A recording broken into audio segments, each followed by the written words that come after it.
ini namanya Corona Table. Oke. Karena diproduce, didesain segala macam oleh Ichan, biasa deh. Kalau kita lihat ada tulisannya, kelihatan nggak? Iya, the earth is grounded. Nah, that yours. Bisa kebaca nggak? Nih. Iya, then Di sini juga ada nih going ininya. oh, Jadi itu tema besarnya. wellness is a quality of solid matter. Always the things Tuh kan? To redefine its original shape and its properties. Nah, berarti you are sitting on the earth. Itu ya earth ya. the earth Terus ini. I am and the air is abstract. Oke. Nah, kalau itu ke kanan, kita ke kanan juga deh ya. Yang mau tahu. Nah, ini apa nih? Wah, nggak bisa kebaca dong kita. Kecil, Bo. Kecil, Bo. Apa nih? Bener, pakai HP kali. Kalau yang punya Mbak Lucy dulu. Itu apa? Boleh? The hotness is Baca ininya dulu dong. Oh. Itu apa tuh? Then the fire is in passion. Nah, The hotness is between the two most active matter. Then to turn apa iki? Things Revine lighter, lighter and centrifugal. centrifugal. Terus and the air is abstract. Tapi I cannot read this. Maybe you are younger. Alhamdulillah. Ketahuan. Awet muda ya, Bu. The wetness is a quality of fluidity, of flexibility, Or flexibility allowing allowing The and things to adapt to extremes. apa itu? Nggak kebaca. Conditions. Condition. While the water is fluid. Betul dong, the water Yeah. is fluid. Nah, ini the coldness, right? The coldness is the absolute passivity. The things should appear fixed and stable. Iya. Betul ya? Betul. Jadi kalau earth, you are there, and then I was apa itu? air. I was air. Oh, I'm air, and the air is abstract. Wah, kita bener. Air itu kan kalau kita nafas kan nggak Iya tahu, sih. tidak terlihat, Iya sih. ya kan? Tidak terasa. Berarti kalau earth means Mother Earth kali. Gitu deh. Gitu deh. Gitu deh. Terus terang, udah lama banget ya kita ya. Lama banget. Setahun ada nggak? Setahun lebih. Setahun lebih, iya. Setahun lebih ya. Setahun lebih. Terus how are you? How are you doing? Pengen tahu ngapain aja selama setahun. Selama setahun kita nggak bersuah. Oh gitu, oke. Jadi tahun lalu tanggal 3 Mei aku membuka lembaran hidup baru lagi untuk yang ketiga kalinya dengan seorang sutradara namanya Agil Syahriar gitu. Aku sih memang benar-benar sangat belajar banyak ya dari beliau gitu. Yang can you imagine gitu, aku belasan tahun kan ada di dunia perfilman sebagai penata musik film, tapi memahami esensi film itu sendiri aku harus mendapatkannya dari seorang Agil Syahriar gitu, which is I really appreciate him. Bahwa ternyata tuh esensi film itu adalah cerita gitu. It's not a beautiful music, it's not a beautiful cinematography, tapi semua itu, segala bidang itu bergabung menjadi cerita. That's why kayak sutradara itu pasti tell the story gitu. Makanya aku memang belajar cukup banyak dan mengalami satu metamorfosis hidup yang kebetulan pas tahun lalu itu aku menikah, aku umur 40 and life begins at 40 kan gitu. Jadi purposely you did that?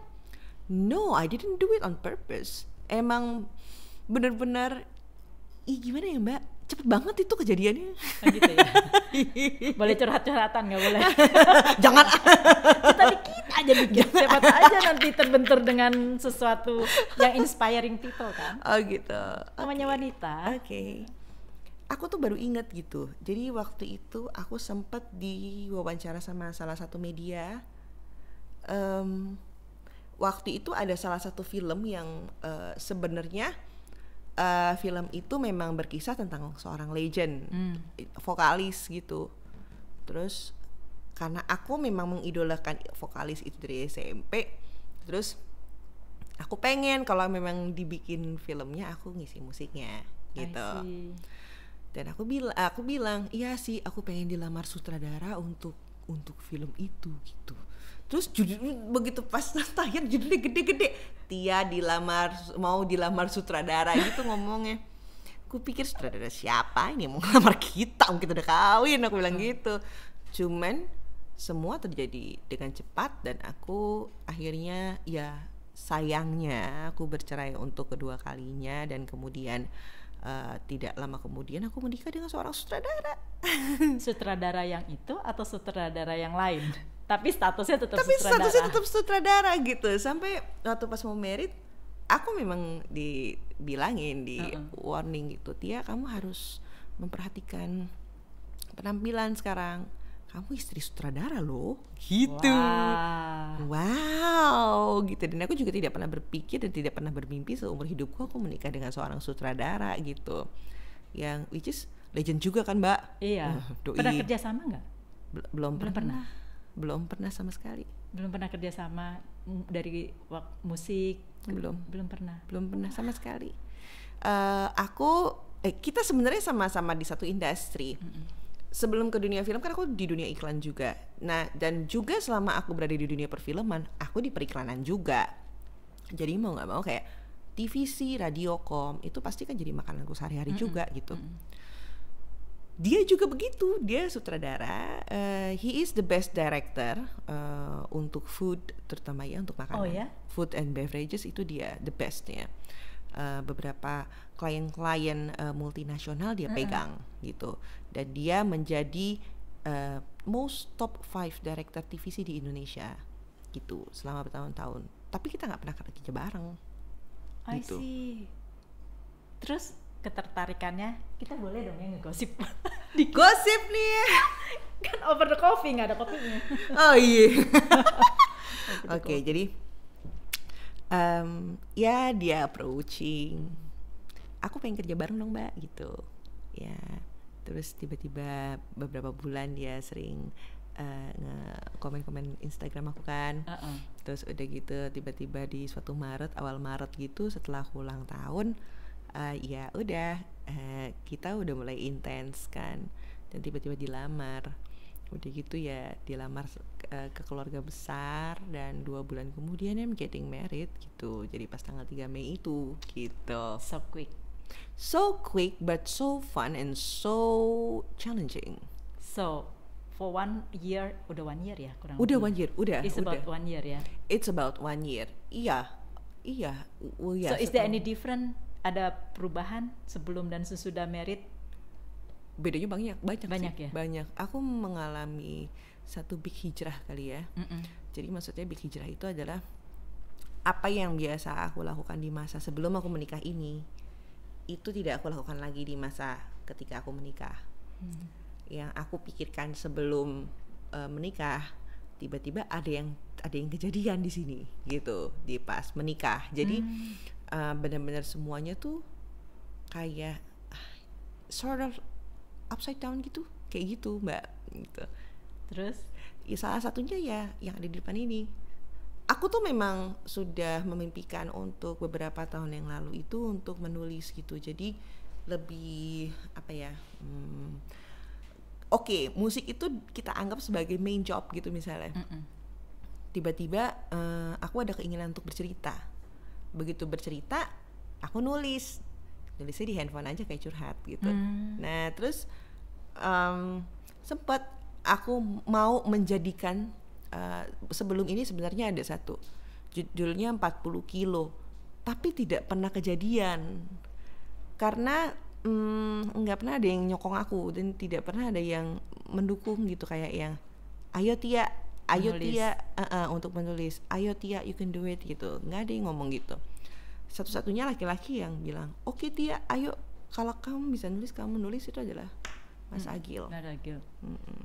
Gitu Mbak. Jadi perjalanannya ini sekali ya, your life journey dari musik, awalnya dari musik kan? Awalnya dari musik. Umur berapa?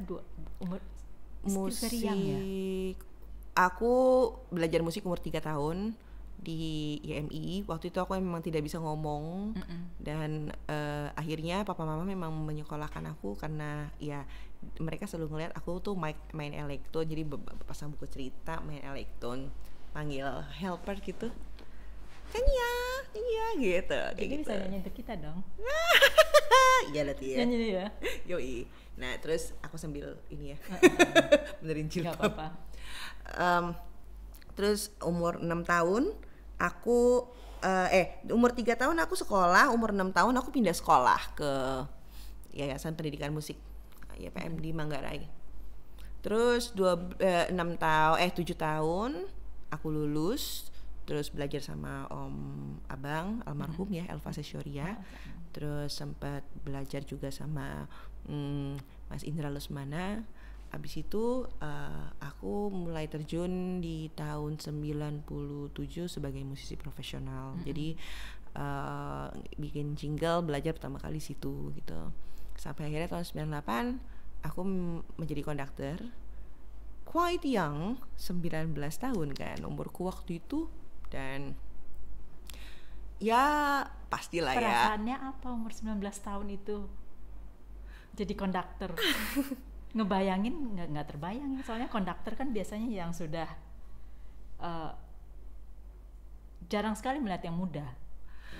Oke, buat aku itu tantangan paling besar banget waktu itu di hadapan musisi-musisi senior. Aku harus menjadi konduktor gitu, sementara musisi senior nggak pernah tahu aku siapa gitu. Aku memang ngorkes waktu itu sebelum jadi konduktor memang cuma sekali 2 kali, cuman ya I can do it gitu, and I did it gitu.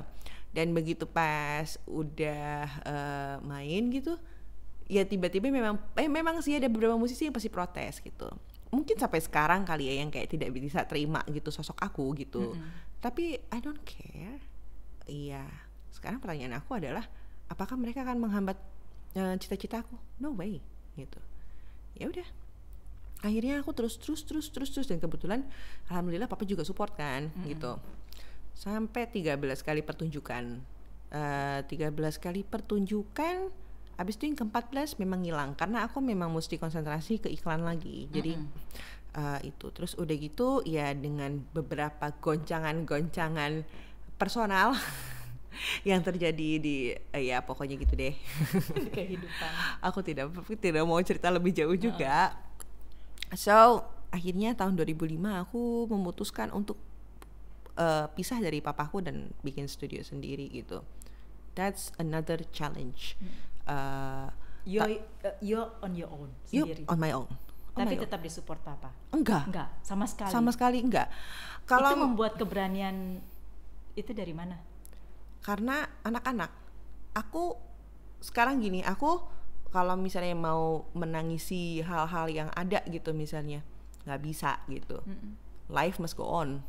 Hidup harus berjalan terus. Dan anak-anak butuh aku gitu. Jadi aku bikin studio, aku bekerja 3 bulan gak ada kerjaannya sekolah-sekolahin barang supaya bisa bayar listrik dan ngasih makan anak-anak dan nyekolahin anak-anak. Dan kemudian bulan keempat alhamdulillah dapat satu kesempatan 2 TVC waktu itu yang ngasih job. Aku inget banget director Malaysia namanya Ko Kylie. Jadi beliau yang percaya banget aku bisa bikin TVC, musik untuk TVC maksudnya. Ya udah aku bikin, ya alhamdulillah approved. Udah gitu langsung semuanya tuh berjalannya tuh kayak terus dapat order terus. Kalau misalnya ditanya nih, ini kan pandemic, like pandemic kan, terus banyak tadi mau tengkurap atau tidur istilahnya.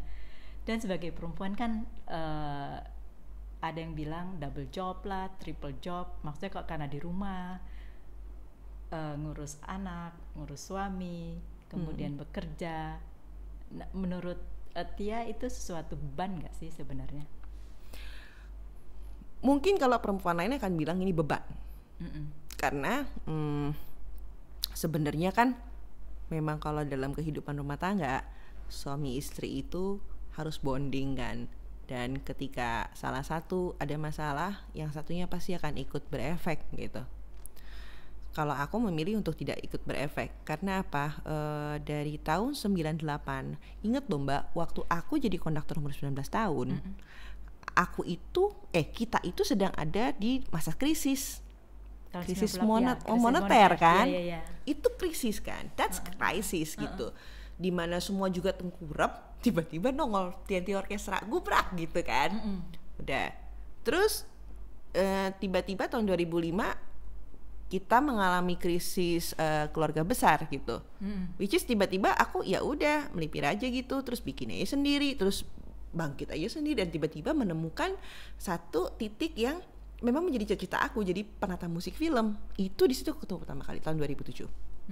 Oke. Terus sampai dari 2007 sampai sekarang aku tidak pernah berhenti menata musik film.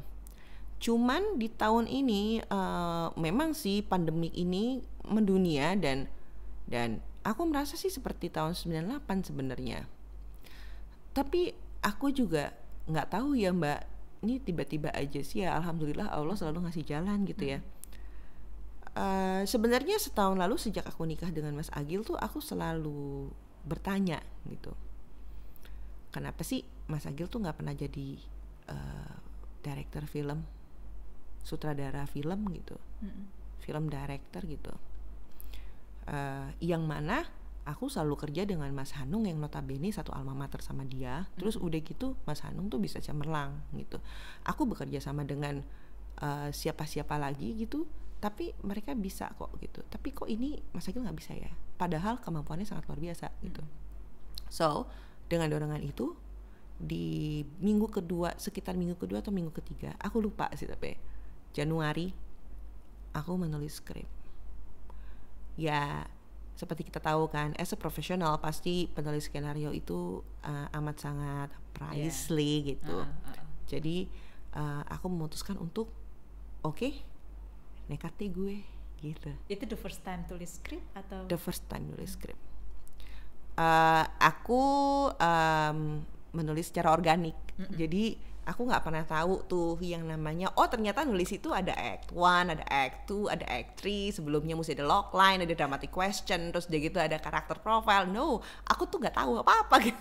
Jadi nulis aja organik gitu, se-feel-nya, seperasaannya dan segala macam gitu. Ternyata aku nulis, aku enjoy sampai waktu awal Februari, waktu aku memang harus mengadakan workshop di di salah satu sekolah musik. Aku naik kereta kan, sepanjang kereta itu aku ngotak-atik skrip lagi pakai handphone. Skrip yang sama? Skrip yang sama. Definish. Pakai handphone, terus udah gitu akhirnya jadi skenario draft 3. Abis itu sampai sana kan Mas Agil juga nyusul pakai pesawat, kita kebetulan ngajar berdua gitu. Ya udah aku memutuskan untuk ya udahlah ya, kita skripnya kita kerenin aja kali ya gitu. Ke produser kayaknya juga lebih representatif gitu kalau misalnya aku nulisnya juga benar gitu.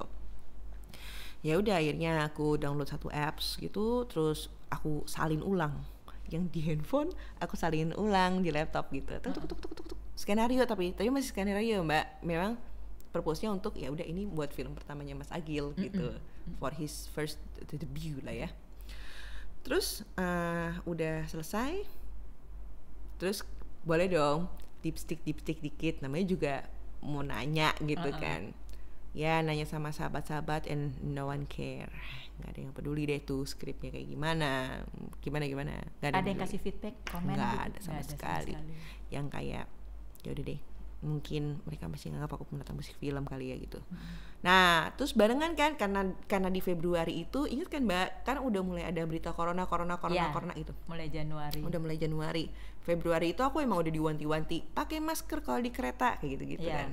Which is ya waktu itu we don't care gitu. Sampai pas Maret itu, awal Maret kan baru ketahuan bahwa COVID udah jadi pandemi. WHO ya sudah memutuskan COVID jadi pandemi. Kebetulan antara Februari sama Maret ini aku sempat berpikir gitu. Iya kalau misalnya dianggurin kayaknya pasti Denny cerita. Aku pikir gitu kan yang aku cerita di ini cerita si ini. Ya udah akhirnya aku novelisasi. Jadi dari skenario dirubah formatnya menjadi novel. Dan inilah novelnya. Ini novelnya. Tahu nggak ini bolong-bolong ini untuk apa nih Tia? Untuk apa Mbak? Tebak untuk apa ini bolong-bolong? Tadinya aku pikir bakal ada AC loh di sini. Ini katanya untuk terapi tangan, terapi jari. Kan kita suka main HP, WhatsApp, pencet gini. Iya. Kata yang desain ini jadi kalau kita mungkin kalau lagi begini agak sedikit grogi terus kita gini. Ini terapi jari-jari nih. Okay. Kalau lihat di kaki, Mbak Tia punya tas ada di mana? Di sini. Nah, lihat di kaki. Itu mesti ada tempatnya. Emang ada? Oh ini? Iya. Itu tempat tas apa tempat kaki? Tempat tas. Oh. Tempat sesuatu lah. Sesuatu. Betul nggak? Iya sih. Nggak, ini mungkin karena aku ya kan biasa kan aku kalau tasnya kan kantongnya kudu Doraemon karena yang di bawah banyak gitu, berasa traveling. Nggak muat ya? Nggak muat, nggak apa-apa sih jadi. Tapi memang didesain seperti itu. Tulisnya. Oke. Tapi this is cute. This is really cute. Nah ini tadi kalau ngomongin corona, ini didesain pada saat ya corona itu PSBB. Oh, I gitu. see. Jadi bentuknya juga seperti ini, seperti corona. Kemudian ya ini seperti kata-kata kalimat yang untuk inspiring, untuk apa motivated kita lah. Iya. Gitu loh. Memang sebenarnya sih kita duduk di sini tuh kebetulan aja secara alam gitu ya. Tiba-tiba disiapinnya mic-nya kenapa di sebelah sini gitu. Iya. Kalau itu sengaja mungkin ya. Mungkin Helmi sengaja kali naruhnya di sebelah sini. Iya kali ya. Iya kali. Kenapa bukan di sini gitu kan? Iya. Coba kalau nggak ada mic kita pasti duduknya pilih. Sebenarnya awalnya tuh kepengen suruh milih. Tia mau menjadi air atau menjadi earth atau menjadi fire atau menjadi water. Water ya? Water. Atau menjadi water. Mestinya gitu.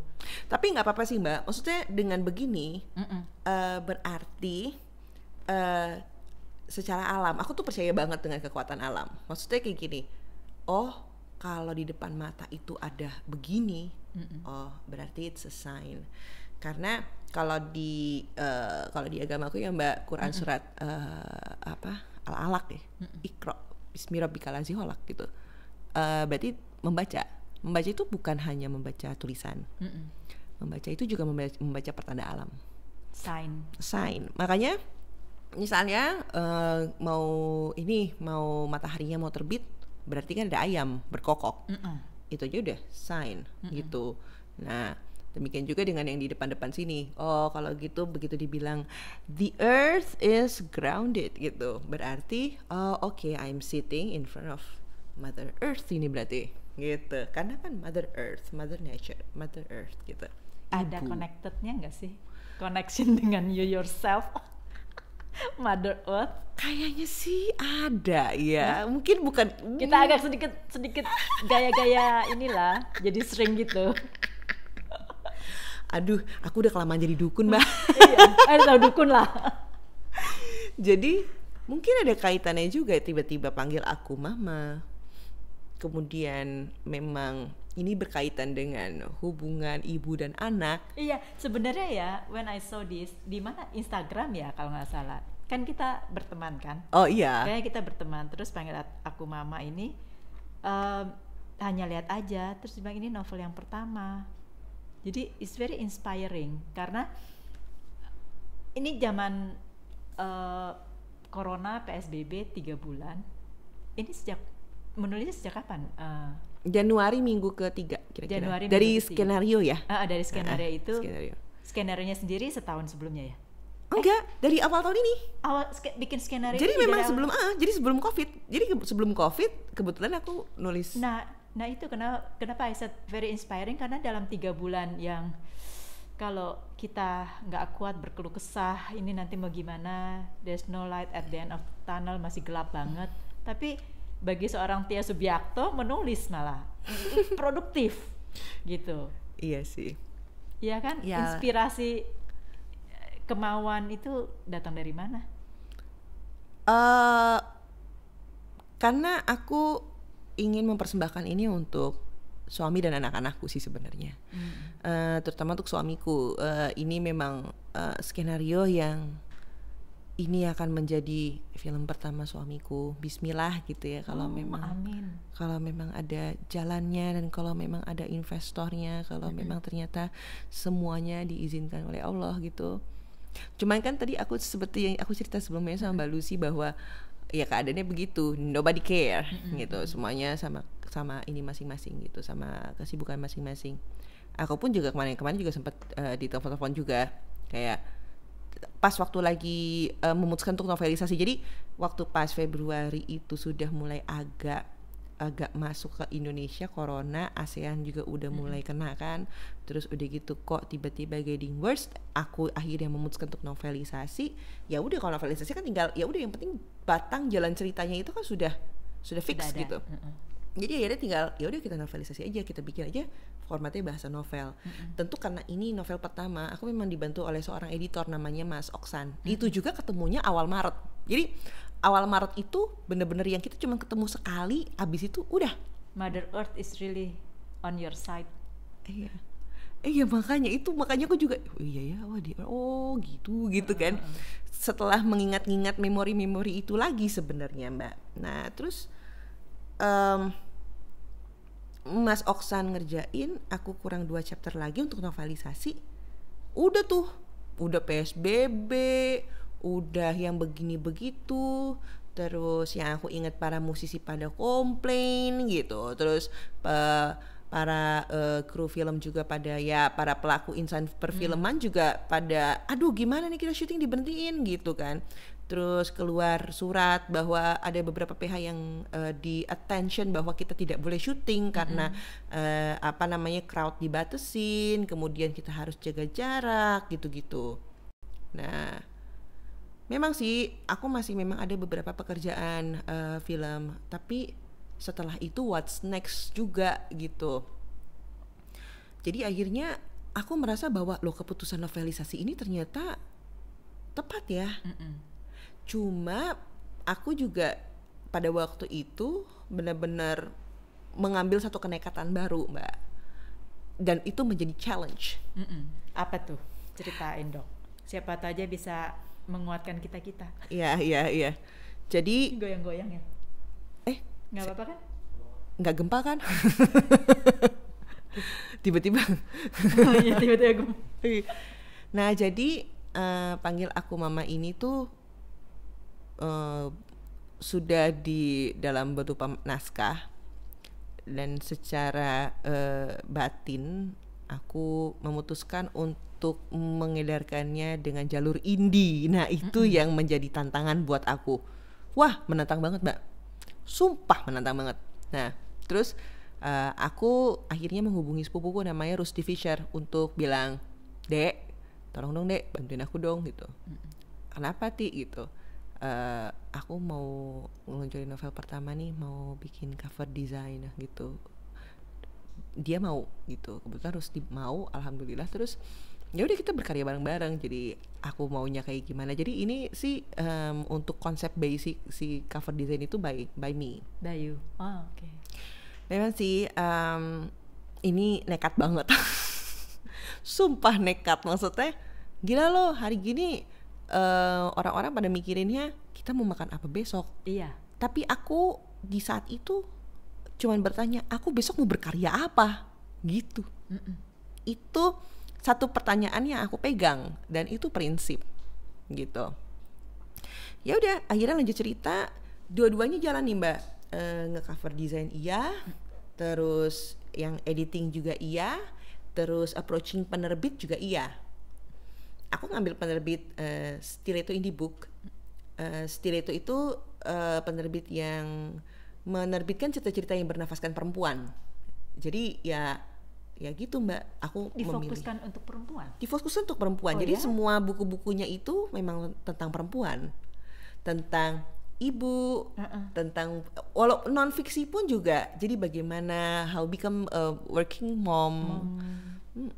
Gitu. Jadi kayak bagaimana untuk apa gitu lah, tapi tetap nafasnya feminisme.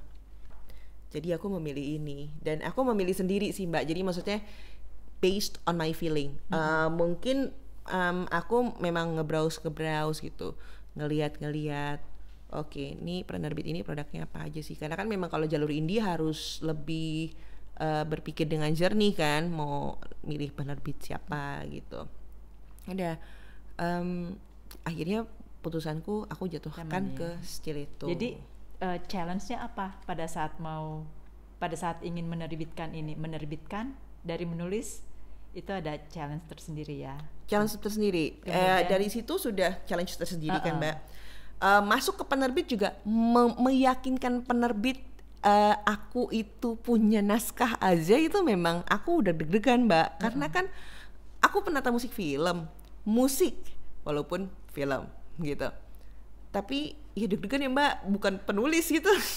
Tapi setidak-tidaknya dengan nama besar Tia Subiakto mungkin ada 50%, oh iya boleh di-consider gitu? Enggak juga kan memang naskahnya itu memang sesuai dengan apa yang mereka kan ada jadi ternyata tuh gini Mbak, kalau di penerbitan itu setelah naskah masuk itu memang harus dikurasi. Dikurasi, dibaca, proofread, terus baru oke Mbak kita terbitin gitu. Oke ya Mbak, ini udah proofread ya Mbak, ceritanya begini nih, oke, buat kita ini layak untuk diterbitkan. Jadi memang ada kurator tersendiri gitu, walaupun itu juga bentuknya juga ngedit sih sebenarnya. Ya itu aku yakin aja, oh ya udah, oke deh, Bismillah deh, udah. Nah setelah dibilang oke Mbak, kita launching 6 Mei. Nah karena ini penerbit indie, jadi memang sistemnya adalah print on demand. Aku juga baru tahu istilah itu, print on demand atau pre-order gitu. Nah, terus aku yang paling aku bingung adalah promo. Mungkin karena pada saat itu feel kita tuh PSBB itu kayak yang kita itu sendiri-sendiri aja gitu, kayak yang we're alone gitu. Ya, aku juga nggak yang gimana, tapi aku juga kepikiran kolaborasi dengan ini kan tentu dengan publisher. Kemudian kan seperti Papa punya advertising ya dulu ya. Seenggaknya untuk promo itu aku promo aku sendiri kok. Sendiri semuanya. Waktu itu aku sempat nanya sama Papa. Terus jawaban Papa cuma satu. Aku nanya, "Pah, nih gimana ya, aku pusing banget nih cara promo novel gimana. Kalau promo musik my expertise gitu, oke lah gitu ya. Ini promo novel nih gimana caranya gitu kan." Ya udah kamu cerita aja. Namanya juga kan novel itu kan cerita. Ya kamu cerita aja. Oh, oke, ceplek. I got my point gitu. Mungkin di hadapan beliau aku ngawur kali ya. Tapi ya udah, hajar aja bleh gitu. Jadi aku menceritakan kenapa aku menulis. Terus aku menceritakan kisah perjalanan si Panggil Aku Mama. Jadi sebelum namanya Panggil Aku Mama, itu judulnya Kapan Kau Memanggilku Mama. Oh gitu. Judulnya itu, tapi biasa kan suamiku bilang kayaknya Panggil Aku Mama oke. Nah jadi judul ini adalah sumbangsi dari suamiku. Sang suami ya. Tapi bagus, simple. Oh ya? Saya udah baca. Alhamdulillah.